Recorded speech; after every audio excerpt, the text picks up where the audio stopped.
Hello everybody, welcome back to 10-Minute Reviews. Jason here bringing you today's video. So real fast, I don't want to make this too long for an intro, so I'm going to try and compress it. Thank you very much to our fans. Thank you very much to our patrons. Don't forget to check the links down below for links to today's book, any other applicable links.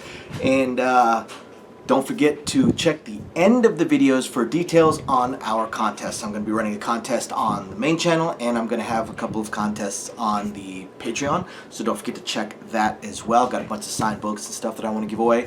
Otherwise, I'm going to go ahead and jump straight into today's video. Don't forget to check those links down below, guys. Got more information down there. Catch you soon. So for today's video, I'm going to talk about Dungeon Diving 104 by Bruce Sentar. Most of you guys know I'm a really big Bruce Sentar fan. When 101 came out, I thought it was just absolutely phenomenal. At the time, it was probably my favorite Bruce Sentar book up to that point. I have to say Ard's Oath or Magic's Mantle has taken over the spot for me. But this is still a great series. And what's great about this series is a little bit different than a lot of his other series. Most of the time, especially within the genre, the focus tends to be around the characters themselves, which, I mean, that's kind of the whole point of any book. But in this particular instance, I find the fascination and the interest and the fun of it being this world he has built out with the clans, with the guilds, with these other worlds that this theoretically unending dungeon can connect to, with the fact that in a lot of ways it's modern world. You do have airplanes, so you've got lit RPG crossed with airplanes and televisions and cars and cabs and cell phones and TV stuff along those lines. Typically, you don't have that intersection. You know, a lot of times when you have a lit RPG that is modern times, it's one of those like system apocalypse type of things. So most of the modern accoutrements kind of vanish, kind of disappear on you. And in this case, it's a world that has always been lit RPG and has always had this dungeon, or at least for a long period of time. I don't remember the exact history. Maybe there was an apocalypse in the past, but it's the norm, and technology has progressed as normal with some flavoring of magic and abilities in the system and stuff like that. But it's become a very, very interesting world. And then he's fleshed it out with all these other things, with your clans, with your guilds, with Ken's family, with even his harem's family, even though I don't like his harem. I don't like the characters. And with his clan, I don't like his grandfather, but I love the grandmother harem that seems to have been built out. And this time around, we're dealing with a whole nother world. Now we're dealing with the elves. And you know, Ken has moved on. He's not moved on, he still has to go to school, but he's basically on a break, and he goes sort of in hiding in a way to the elves. And now we get all this other political machinations because of Ken's class, and we learn a little bit more about his class and how there is supposedly is an empress with the emperor class, and the interaction, some of the extra things that his class can do that are going to make him very overpowered moving forward. Book 201 is really going to show that.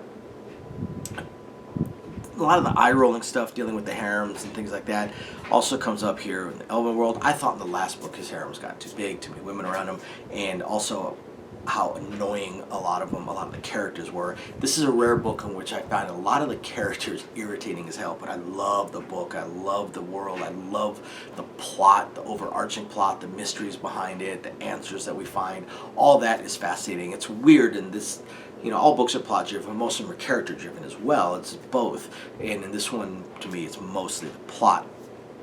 And now dealing with the elves, we learn a little bit more about other worlds and how other worlds work, but then we have this whole political thing going on, and attempted assassinations, attempted kidnappings, you know, different houses within the Elven world that are trying to gain their own power, take over power, possibly usurp power from the Emperor, and how Ken can try and help that. And again, we get into the harem thing and how they have to harmonize their souls and stuff like that. There's a lot of eye rolling on that part of it. But learning more about Ken's class, and once we start learning more about the things that he could do, absolutely awesome. We also had the aftermath of the attack. The aftermath of the attack on the school, which was basically an attempt at an invasion in our world, and finding out that it was actually some of of humanity that facilitated this attack and facilitated this invasion from a race that is by all appearances far more powerful than humanity, and is only able to turn the tide because of a few very unique, almost walking tactical nukes of characters that are within the series.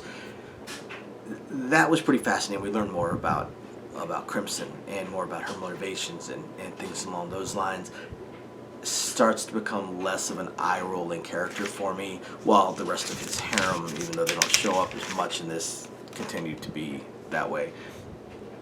But the world, this series is one of Bruce Sentar's best worlds that he has built, and best plots that he has built, and most interesting.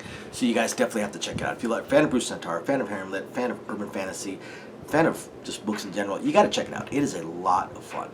Thank you everybody for watching. We will catch you guys next time. Bye now.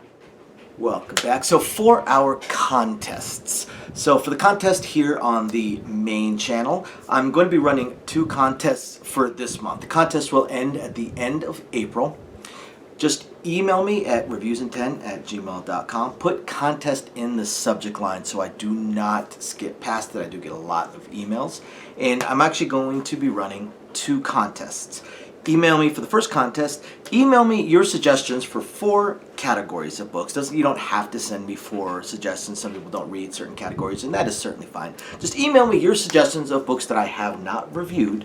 Doesn't mean I haven't read them, but that I have not reviewed, in 4 genres: sci-fi, lit RPG, cultivation, and the harem lit. Of course, I'm missing fantasy, but that comes up a lot with cultivation and with lit RPG and with the harem lit, so I'm just kind of leaving that one out. And I will pick of my favorites out of that. I will pick a winner, and I have a signed copy of Advent 9 by T. Alan Horn, and that will be going to that winner. I do actually have a bunch of books for further contests as well, but it's a signed copy of Advent 9 by T. Alan Horn that I will send out to the winner. And the second contest going on the main channel is pick a book. Pick a book that you've read that I have not reviewed, and email me a quick little personal review. If you can talk me into reading that book, the winner of that one will receive a signed copy of J.J. Thorne's Apocalypse Assassin, right? Yeah, Apocalypse Assassin, which I've reviewed this one. I've also reviewed Advent 9. So again, put contest in the subject line, and if you're interested in maybe getting a complete set of Mickey Kare's or the Heavy Weight of It All Book 1, also signed, check out our Patreon. I've got 2 contests that will be going on there as well. Thanks everybody. Hope you guys enjoy the videos, and don't forget to email me. Bye now.